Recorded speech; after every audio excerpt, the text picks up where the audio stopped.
Captain Lee Dong-min stood on the bridge of the UES Harmony, watching the stars through the main viewing screen.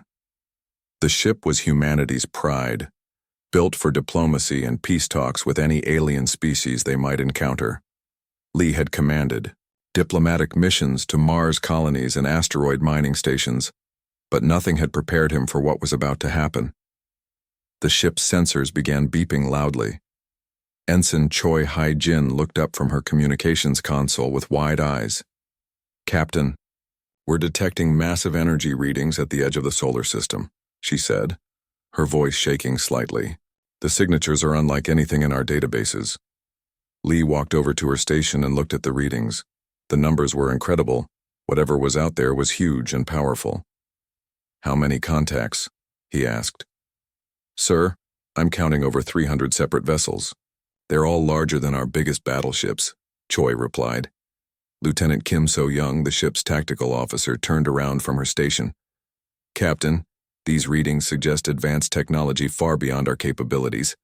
If these are hostile forces, we're in serious trouble." Before Lee could respond, space itself seemed to tear open near Neptune's orbit. Massive ships began emerging from what looked like holes in reality. The vessels were dark and angular, covered in strange symbols that seemed to glow with their own light. Each ship was at least 10 times larger than Earth's largest military vessel. The bridge fell silent as everyone stared at the alien armada taking position in their solar system. Lee had dreamed of first contact with alien life, but not like this. The sheer size and number of ships suggested this was not a peaceful exploration mission. "Get me Admiral Park at Earth Defense Command immediately," Lee ordered. The communication screen flickered to life, showing Admiral Park Jin-woo's stern face.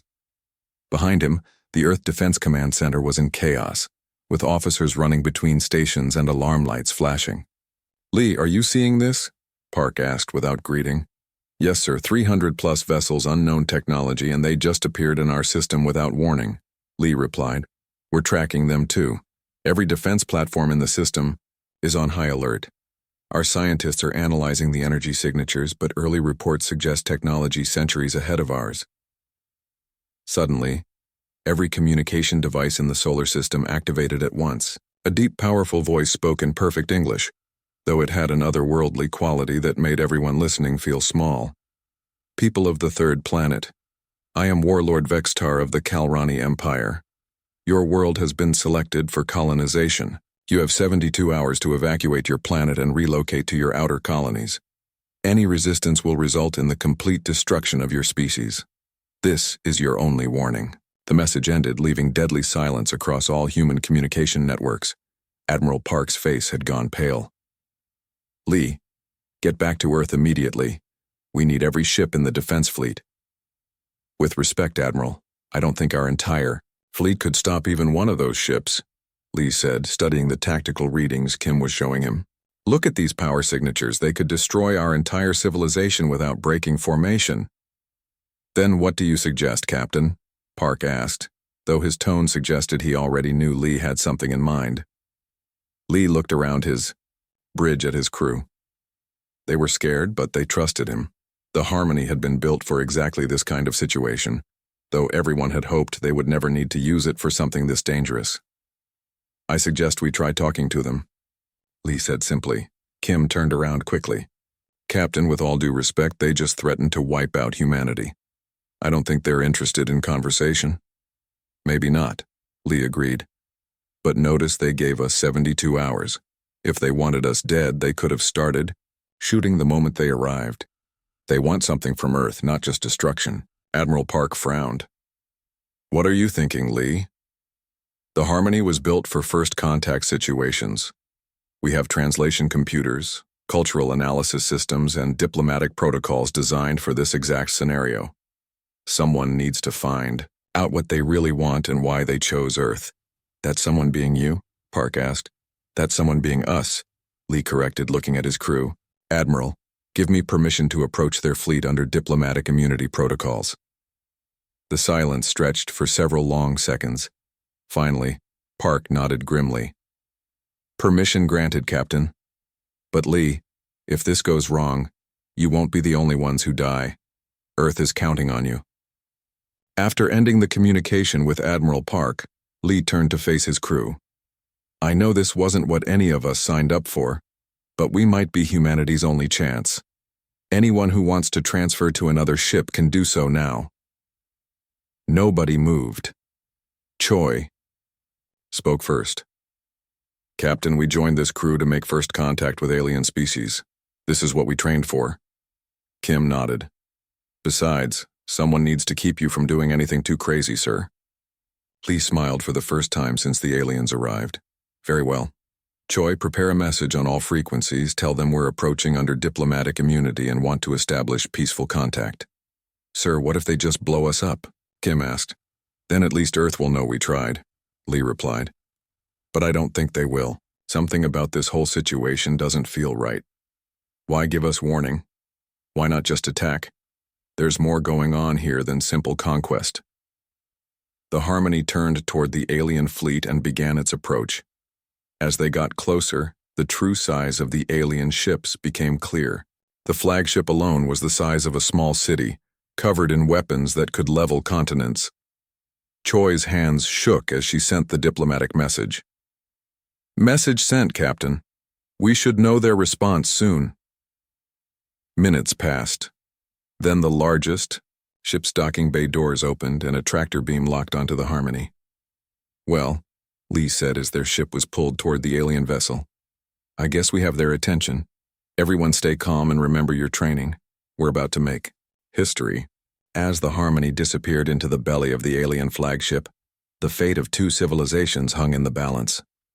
Captain Lee Dongmin and his crew were about to discover that sometimes the greatest victories come not from fighting, but from having the courage to extend a hand to the unknown.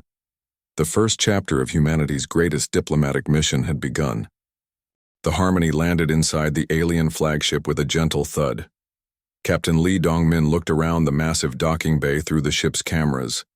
The space was enormous, easily large enough to hold 50 ships the size of the Harmony. Strange. Blue lights ran along the walls in patterns that seemed to pulse like a heartbeat. Captain, the atmosphere outside shows oxygen levels similar to Earth but with different gas mixtures. Lieutenant Kim So-young reported from her station. We can breathe it, but I recommend keeping our suits on. Agreed, Lee said. Choi, any communication from our hosts? Ensign Choi Haejin shook her head. Nothing yet, sir, but I'm detecting movement outside. Something big is approaching our ship. Through the viewing screen, they saw their first Kalrani. The alien was over 8 feet tall and looked like it was made of living crystal. Its body was translucent blue-green, with darker veins running through it like circuits. Where a human would have eyes, it had 2 bright points of light that seemed to see everything at once. The creature approached the Harmony's main hatch and waited. I think that's our invitation, Lee said. He stood up and straightened his uniform. Kim, you're with me. Choi, monitor all communications and keep the ship ready for immediate departure if needed. Sir, maybe we should all stay together, Kim suggested. No, if something happens to us, you need to get back to Earth and warn them, Lee replied. Besides, splitting up shows we trust them enough to divide our forces. It's a diplomatic gesture. And Kim put on their environmental suits and walked to the airlock. The alien waited patiently as they emerged from their ship. Up close, it was even more impressive. The creature's crystal-like skin reflected the docking bay lights in beautiful patterns. The alien spoke in a voice like wind chimes. I am Commander Thelos. You will follow me to meet Warlord Vextar. The translation came through their suit computers almost instantly. Earth's linguists had done good work preparing for first contact situations. I am Captain Lee Dongmin of the United Earth Ship Harmony. We come in peace, hoping to understand your intentions toward our world. Thelos tilted its head in what might have been surprise. You speak of peace while your species prepares weapons against us. Your military vessels move to defensive positions around your planet. They're scared, Lee said honestly. You arrived without warning and gave us an ultimatum. What did you expect? The alien was quiet for a moment, then began walking toward a large doorway. Follow. The warlord will explain. They walked through corridors that seemed grown rather than built. The walls curved smoothly and the same blue lights ran everywhere like veins in a living body. Other Kalrani passed them, each one stopping to stare at the humans. Some seemed curious, others appeared hostile. "Your ship is very small," Thelos said as they walked. "How do you travel between stars with such limited space?" "We don't usually," Lee admitted. "The Harmony is designed for diplomatic missions within our solar system. Most human ships can't travel between stars yet." This seemed to surprise Thelos even more. "Then how did you expect to evacuate your entire species from your world, Kim?" And Lee exchanged glances. "We didn't think you were serious about that part," Kim said. Thelos stopped walking and turned to face them. The lights in its head grew brighter. "You thought we were lying." "We thought maybe there was room for negotiation," Lee said carefully. "In human culture, opening demands are usually more extreme than what people really want." "We do not lie about conquest," Thelos said, but its voice sounded less certain than before. "The Kalrani Empire takes what it needs to survive." They continued walking until they reached a massive chamber. The room was filled with Kalrani, but these ones were different. They wore what looked like armor made of the same crystal material as their bodies, and they carried weapons that hummed with energy. At the center of the room sat the largest Kalrani Lee had ever seen.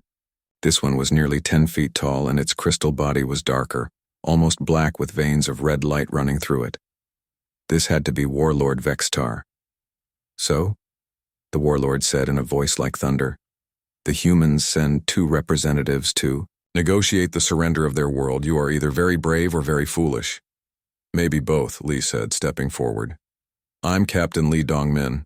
We're here to understand why you need our world and whether there might be another solution." Vexter stood up, towering over the humans. "Another solution?" "We are the Kalrani Empire. We have conquered 17 worlds in our journey across the galaxy. We do not negotiate with lesser species." "Then why give us 72 hours? Lee asked, "If you're so powerful, why not just attack immediately?" For the first time, the Warlord seemed uncertain. He looked at Commander Thelos, who stepped forward. "Our laws require warning before colonization," Thelos explained. "It allows primitive species time to evacuate and find new homes." "How thoughtful," Kim said, and Lee could hear the sarcasm in her voice even through the suit radio. "It is practical," Vexitar replied. "Dead species cannot work. Survivors can be useful as laborers on other worlds." Lee felt anger rising in his chest, but he forced himself to stay calm. "Why Earth? The galaxy is full of planets. Why choose one that's already inhabited?" The Warlord was quiet for a long moment. When he spoke again, his voice was different, less commanding, and more tired. "Because we have no choice," he said finally. "Our homeworld is gone. Our fleet carries all that remains of our people. We have searched for 50 years for a suitable world, and yours is the first that can support our species." "What happened to your homeworld?" Lee asked gently.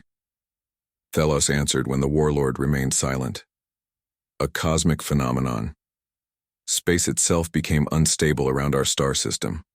Our scientists detected it too late to stop it. The dimensional barriers collapsed, and our world was pulled into what you might call a black hole, but different. Worse, Lee began to understand. These weren't conquerors by choice, they were refugees forced to take what they needed to survive." "How many of your people are in this fleet?" he asked. "Nearly 2 million, Vextar replied.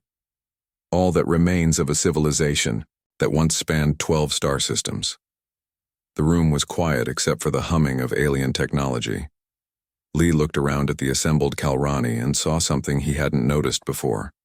Under their impressive size and crystal armor, they looked tired. These weren't victorious warriors. They were survivors doing whatever they had to do to keep their species alive. "There might be another way," Lee said slowly. "But we'd need to talk more. Really talk. Not just demands and ultimatums." Vextar stared at him for a long moment. "You would negotiate for your entire species' survival?" "I would negotiate for both our species' survival," Lee corrected. "That's what diplomats do." Meanwhile, back on Earth, Dr. Yoon Mi-rae was working frantically in her laboratory. The energy readings from the alien ships had given her ideas. Terrible and wonderful ideas about cosmic phenomena and dimensional instabilities. If she was right, both species might need each other more than either realized. The real negotiation was about to begin. 24 hours had passed since Captain Lee Dong-min first met Warlord Vextar. The alien flagship felt different now. The Kalrani guard still watched the humans carefully, but the hostility had changed to curiosity. Lee and Lieutenant Kim, So Young, had been given quarters near the command center, though they knew they were still prisoners. Lee stood in front of a large window looking out at Earth. The blue planet seemed so peaceful from this distance, but he knew that down there, millions of people were preparing for the end of their world. Military forces were moving into position not because they could win, but because humans refused to surrender without a fight. "Captain," Kim said, entering the room. "Commander Thelos wants to see you in the war room. He says it's important." Lee followed Kim through the crystal corridors to a chamber filled with tactical displays. Holographic images showed Earth's defensive positions, military movements, and population centers. The detail was incredible. The Kalrani had been watching humanity far longer than anyone realized. "Your species interests me," Thelos said when Lee entered. "Most civilizations we encounter either attack immediately or surrender completely. Humans do neither." "What do you mean?" Lee asked. Thelos gestured to the displays. "Your military knows they cannot win, yet they prepare to fight. Anyway, your civilians know they might die, yet they refuse to panic. Your leaders know they face impossible odds, yet they search for solutions. This is unusual behavior." "It's called hope," Kim said simply. "Hope." Thelos repeated the word as if tasting it. "We had that once before our world died. Now we have only survival." Lee studied the tactical displays more carefully. Something was bothering him about the Kalrani battle plans. They were too detailed, too precise. This wasn't the strategy of confident conquerors. "You're scared," Lee said suddenly. The room went quiet. Several Kalrani officers turned to stare at him. "What did you say?" Thelos asked, his voice dangerous. "You're scared," Lee repeated. "These aren't invasion plans, these are survival plans. You're not trying to conquer Earth, you're trying to make sure you don't fail again." Before Thelos could respond, alarms began sounding throughout the ship. Warlord Vextar's voice echoed from speakers everywhere. "All fleet commanders to the Central War Chamber immediately. The humans have made their choice." Lee and Kim were escorted to the massive central chamber they had visited before. This time it was packed with Kalrani from every ship in the fleet. Dozens of commanders stood around a central holographic display showing Earth and its surrounding space. Warlord Vextar stood at the center, his dark crystal body radiating authority. "The deadline approaches. Human military forces continue to strengthen their positions. They have chosen resistance over wisdom." Murmurs of agreement came from the assembled commanders. Lee could feel the mood shifting toward violence. "Warlord," Lee called out, stepping forward. Every alien eye turned to him. "I request permission to address your war council." The chamber erupted in shocked voices.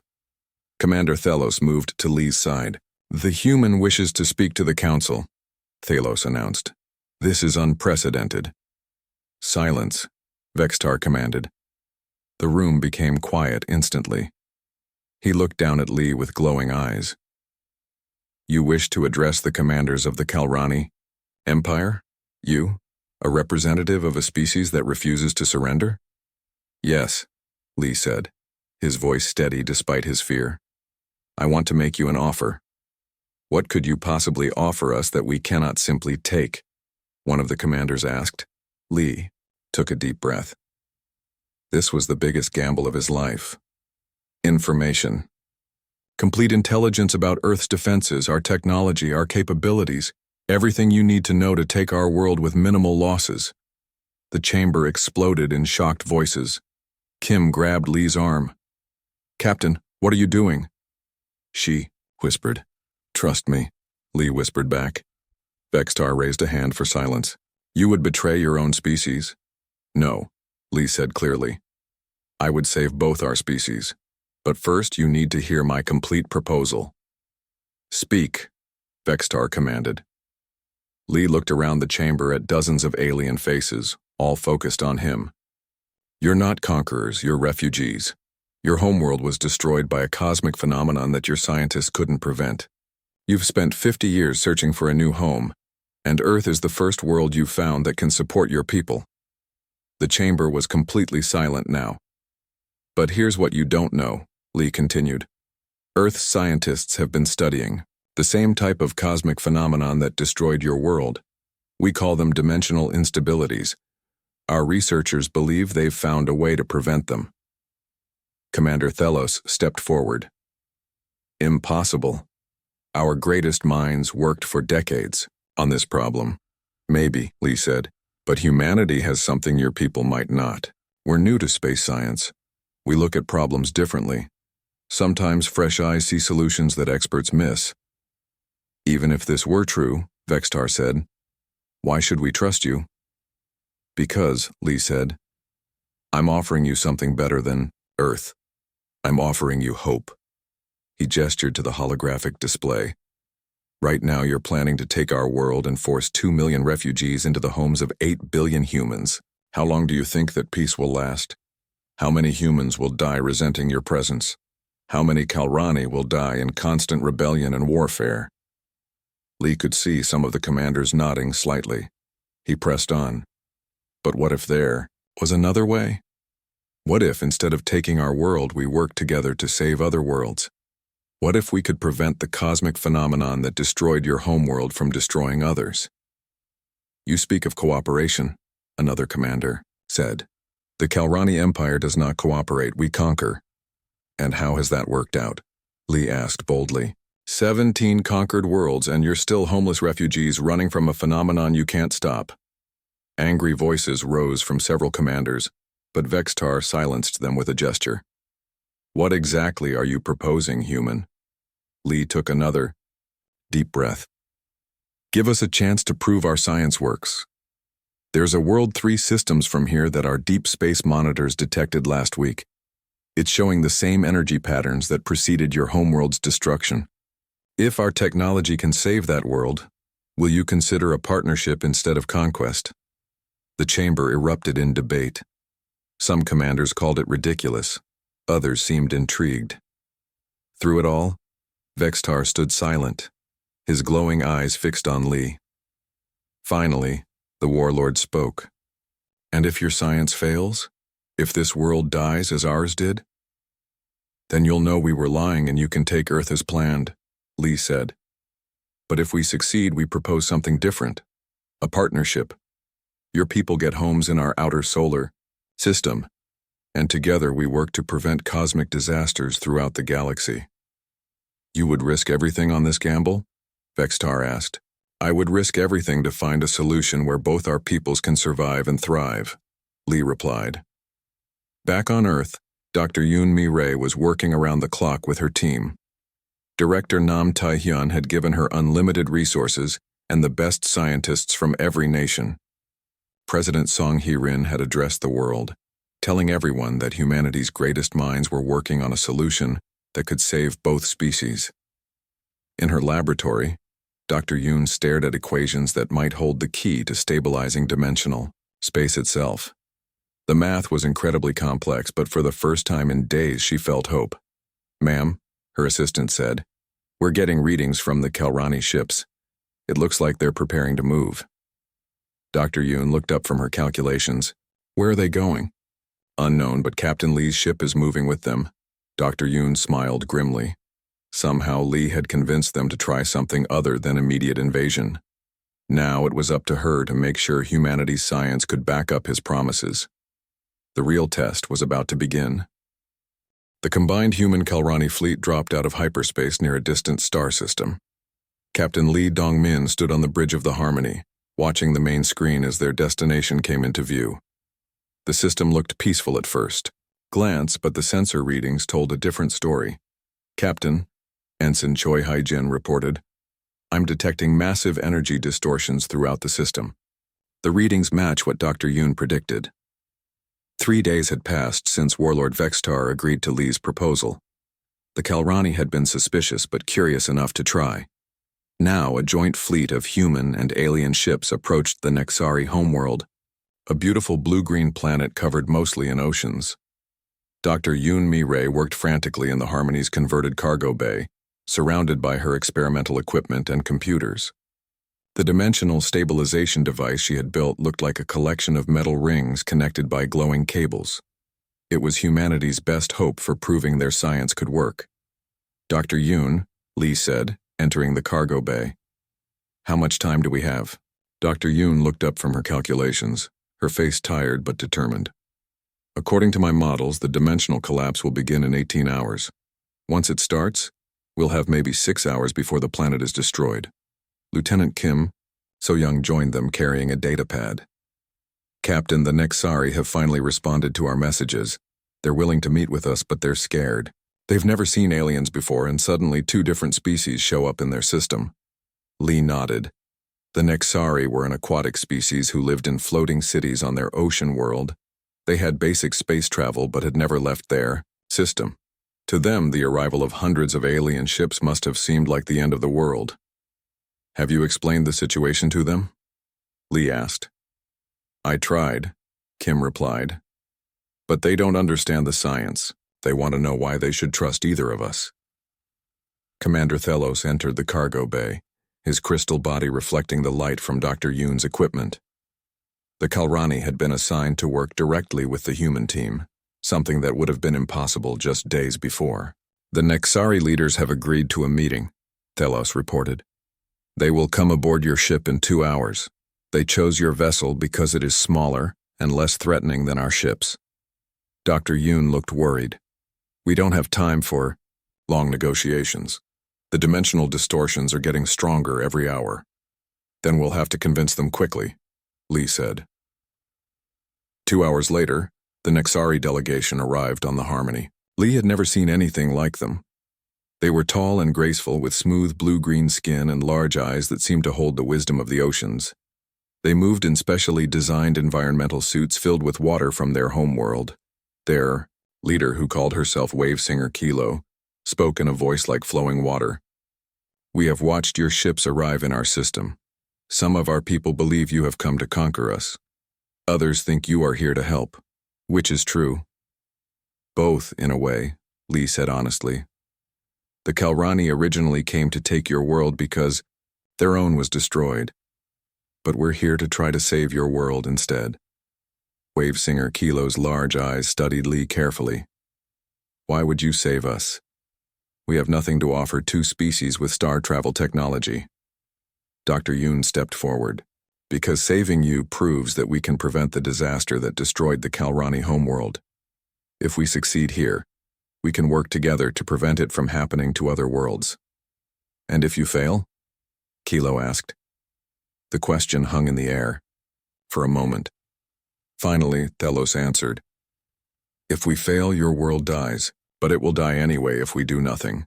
At least this way you have a chance." Wavesinger Kilo was quiet for a long time. Finally, she spoke. "What do you need from us?" Dr. Yoon explained her plan. The dimensional stabilization device needed to be placed at specific points around the planet, using both human technology and Kalrani power sources. The Nexari would need to evacuate their floating cities temporarily while the device operated. "The process is dangerous," Dr. Yoon admitted. "If something goes wrong, the dimensional collapse could happen faster than predicted." "And if we do nothing?" Kilo asked. "Your world dies in less than 24 hours, Dr. Yoon replied. The Nexari delegation spoke among themselves in their flowing language. Finally, Kilo turned back to the others. "We will help," she said simply. "If you are willing to risk your lives to save ours, we will risk our lives to help you try." The next few hours were the most intense of Lee's life. Human, Kalrani, and Nexari teams worked together to position the dimensional stabilizers around the planet.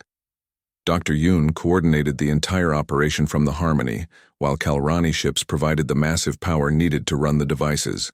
But, as they worked, the dimensional distortions grew stronger. Space itself began to warp around the planet, creating visual effects that hurt to look at directly. The Nexari ocean world started experiencing massive tidal waves as gravity fluctuated wildly. "Dr. Yoon," Lee said, watching the chaos through the main screen. "How much longer do we need?" "The devices are almost in position," she replied, sweat running down her face. "But Captain, I need to tell you something. The power requirements are higher than I calculated. Even with the Kalrani generators, we might not have enough energy to complete the stabilization." Thelos overheard her. "What are you saying, human?" "I'm saying this might not work," Dr. Yoon said honestly. "We might be able to slow the collapse, but stopping it completely might be impossible." Lee felt his heart sink. Had he gambled 2 civilizations on a plan that couldn't succeed? "Wait," said a new voice. Wave singer Kilo had been listening to their conversation. "What if we added our planet's geothermal energy to your system? Our cities use thermal vents on the ocean floor for power." Dr. Yoon's eyes lit up. "That could work. But we'd need to connect your power grid to our stabilizers. The technical challenges would be incredible." "Our engineers have been studying your equipment," Kilo said. "We think we can make the connection." For the next 6 hours, the 3 species worked together like they had been allies for years. Human creativity, Kalrani power technology, and Nexari knowledge of their planet's energy systems combined to create something none of them could have accomplished alone. As the dimensional collapse began in earnest, space around the planet started to tear. Reality itself seemed to bend and twist as the barriers between dimensions weakened. "Activating stabilization field now," Dr. Yoon announced. The combined human Kalrani Nexari device powered up, sending waves of energy throughout the star system. For a terrifying moment, nothing seemed to happen. The dimensional tears continued to spread, and the planet's surface was racked by earthquakes and tsunamis. Then, slowly, the tears began to close. The warping of space-time started to stabilize. The chaotic energy readings on their sensors began to return to normal levels. "It's working," Dr. Yoon whispered, hardly believing it herself. But the victory was not complete. The dimensional field was stable, but barely. The planet was saved, but the solution was temporary. The combined technology had bought the Nexari time, but not a permanent solution. "How long will it hold?" Lee asked. Dr. Yoon studied her readings. "Months, maybe a year. We've proven the concept works, but we need to refine the technology to make it permanent." Commander Thelos looked at the data displays with something like wonder in his glowing eyes. "You did it. You actually prevented a dimensional collapse." "We did it," Lee corrected. "All 3 of our species working together." Wave singer Kilo's voice was filled with emotion. "Our children will live to see another day because of what we accomplished here. How can we repay such a gift?" "By helping us perfect this technology," Lee said. "By joining us in a partnership to save other worlds facing the same threat."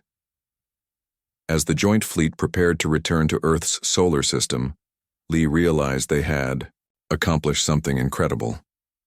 They had not just saved one world, they had proven that cooperation between species could achieve what conquest never could. The foundation for a new kind of alliance had been laid among the stars. The combined fleet returned to Earth's solar system with news that would change the course of galactic history. Captain Lee Dong-min stood on the bridge of the Harmony, watching Earth grow larger on the main screen. The planet looked the same as when he had left, but everything else had changed. "Captain," Ensign Choi Hae-jin reported, "Admiral Park is requesting immediate communication from Earth Defense Command." "Put him through," Lee replied. Admiral Park Jin-woo's face appeared on the screen, but he looked different. The worry lines were gone, replaced by curiosity and hope. "Lee, the entire system has been monitoring your mission. Did you really do it? Did you save an entire planet?" "We did it together, Admiral," Lee said. "Human science, Kalrani power technology, and Nexari planetary engineering. None of us could have succeeded alone." Behind Admiral Park, the Earth Defense Command Center was buzzing with activity, but it was excited energy instead of panic. Scientists and military officers were studying data from the mission, trying to understand what had been accomplished. The biome President wants to meet with you immediately, Park said. Both you and the Kalrani leaders. And Captain, the whole world has been watching. You're heroes. Lee felt uncomfortable with the word heroes. We just did what needed to be done, Admiral. 2 days later, the first interspecies diplomatic conference in human history began aboard a specially constructed space station at the edge of Earth's solar system. The station had been built in record time by human and Kalrani engineers working together, using designs that combined the best of both technologies. President Song Hye-rin represented Earth, while Warlord Vextar spoke for the Kalrani Empire. Wavesinger Kilo had come from the Nexari homeworld to represent her people. The three leaders sat around a specially designed table that could accommodate the different needs of each species. We are here, President Song began, to discuss a future where our three civilizations can work together instead of fighting each other. Warlord Vextar's crystal body seemed less dark than before, with brighter veins of light running through it. The Kalrani Empire has spent 50 years taking what we needed to survive. Your people have shown us there might be a better way. The question is, Wavesinger Kilo said in her flowing voice, what kind of partnership are we talking about? Our species are very different from each other. Dr. Yoon Mi-rae, now promoted to Director of Interspecies Science Cooperation, presented her findings to the three leaders. The dimensional stabilization technology we used to save the Nexari world was just the beginning. Working together, we've discovered that the cosmic phenomenon that destroys worlds is happening throughout the galaxy. She activated a holographic display showing star charts with dozens of marked systems. Our combined deep space sensors have detected at least 40 worlds that will face dimensional collapse in the next century. Without intervention, billions of lives will be lost. That's horrible, President Song said quietly. But it's also an opportunity, Dr. Yoon continued. If we work together, we can save those worlds. More than that, we can turn this crisis into the foundation for something amazing. Warlord Vextar leaned forward. Explain. Captain Lee stood up and gestured to the star chart. We're proposing the creation of the Galactic Preservation Alliance, a partnership between our three species and any others who want to join, dedicated to preventing cosmic disasters and helping displaced civilizations. Instead of conquering worlds, Commander Thelos added, we would save them. Instead of creating refugees, we would give them homes. Wavesinger Kilo studied the proposal carefully. What would each species contribute to this alliance? Dr. Yoon smiled. Humans would provide scientific innovation and diplomatic expertise. Our species seems to have a talent for finding creative solutions and bringing different groups together. The Kalrani would contribute advanced technology and space travel capabilities, Thelos said. Our ships and power systems are centuries ahead of most civilizations. And the Nexari would provide planetary engineering and environmental expertise, Kilo added. We understand how to work with natural systems instead of against them.